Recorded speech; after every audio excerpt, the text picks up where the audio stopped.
Hello दोस्तों, तो आप सबका स्वागत हमारे एक और नए वीडियो में। तो आज हम एक्सप्लेन करने जा रहे हैं जुजुत्सु काइसन सीजन 3 एपिसोड 1।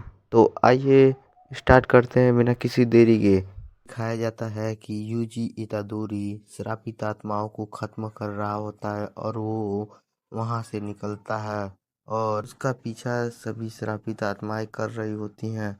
और तभी हम देखते हैं कि एक श्रापित आत्मा बहुत ही ताकतवर होती है और यूकी इतादोरी को पकड़ रही होती है और उसे पकड़ लेती है। और उसके आगे देखते हैं कि यूजी भागने की कोशिश करता है लेकिन वो भाग नहीं पाता और वो देखते हैं कि श्रापित आत्मा उसे छोड़ देती है और तभी वो नीचे की ओर गिरने लगता है। तभी इन दोबारा से उसे श्रापित आत्मा पकड़ लेती है और तब श्रापित आत्मा और यूजी इतादोरी नीचे गिर रहे होते हैं और हम देखते हैं कि यूजी इतादोरी को खत्म कर रहा होता है, लेकिन हम देखते हैं कि यूजी बच जाता है और वो तलवार को पकड़ा होता है। और हम आगे देखते हैं नारुतो जेनिन सर के मरने के बाद सारी जायदाद तोजी होशिगुरो के नाम कर दी गई और नारुतो जेनिन सोचता है कि अगर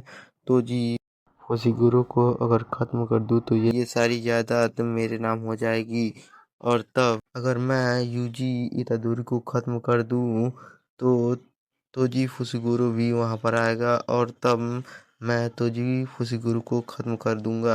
हम देखते हैं कि यूजी इतादोरी और चोसो बातें कर रहे होते हैं कि यूजी कहता है कि मैंने सुकुना के वेसल में होकर मैंने कई लोगों को जान लिया और मैं यहाँ पे रहना नहीं चाहता। और तब चोसो कहता है कि तुम्हें जुजुत्सु हाई चले जाना चाहिए। तब यूजी इतादोरी कहता है कि नहीं, यूजी इतादोरी मिलकर श्रापित आत्माएं को खत्म करने के लिए चले जाते हैं। श्रापित आत्माएं यूजी इतादोरी को पीछा कर रही होते हैं और सभी उसे खत्म करने के लिए, और वो वहां से भाग रहा होता है और सभी श्रापित आत्माओं को खत्म कर रहा होता है। और जो सबसे ताकतवर श्रापित आत्मा होते हैं वो यूजी इतादोरी का पीछा कर रहे होते हैं। तभी वो चोसू को बोलता है और चोसू अपने ब्लड मैनिपुलेशन से सारे श्रापित आत्माओं को खत्म कर देता है।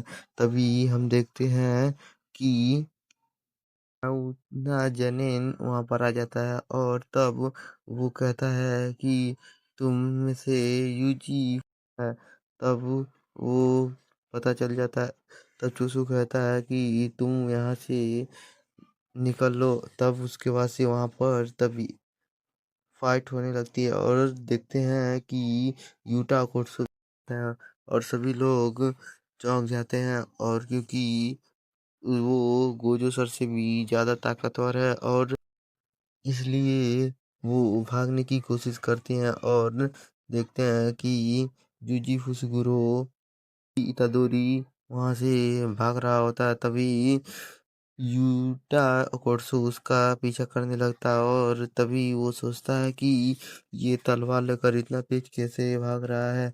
और उसमें आपस में और तब उन दोनों में लड़ाई होने लगती है। और तब हम देखते हैं कि यूजी अपने बचाव के लिए भी उससे लड़ता है और वो यूटा कोत्सु सबसे ज़्यादा ताकतवर होता है और कहता है कि मैं गोजो सर से भी ज़्यादा ताकतवर हूँ, लेकिन उनके 6 आई की बदौलत मैं उनके सामने कुछ नहीं हूँ, क्योंकि वो अनलिमिटेड पावर इस्तेमाल कर सकते हैं और मेरा पावर उनसे कभी भी खत्म हो सकता है। और यूजी इतादोरी को खत्म कर रहा होता है, लेकिन तब क्योंकि यूजी सुकुनो का वेसल है इसलिए उसे खत्म करने के लिए यूटा अकोत्सु आता है और वो सब मिलकर यूटा यूजी इतादोरी को खत्म करने की कोशिश करता है। लेकिन यूजी भी उतना कमजोर नहीं होता और वो यूटा से लड़ाई करता है और वो बचने की कोशिश करता है और कहता है कि मैं अभी मर नहीं सकता। और तब की तलवार टूट जाती है और तब वहाँ पर जी उस पर हमला कर रहा होता है, तब रिका आ जाती है और तब रिका यूजी इतादोरी को पकड़ लेती है और तब यूजी कहता है कि ये कौन सी श्रापित आत्मा है और मैं हिल नहीं पा रहा हूँ। तब यूटा कहता है कि कुछ नहीं रिका। तब यूजी इतादोरी कहता है ये कौन सी शिनिगामी है। तब यूजी इतादोरी चौंक जाता है और तब हम देखते हैं कि यूजी को यूतादोरी खत्म कर देता है और वो मर जाता है। और हम आगे देखेंगे कल वाली एपिसोड में। तो आज की वीडियो में बस इतना ही, मिलते हैं कल अगले एपिसोड में। तब तक के लिए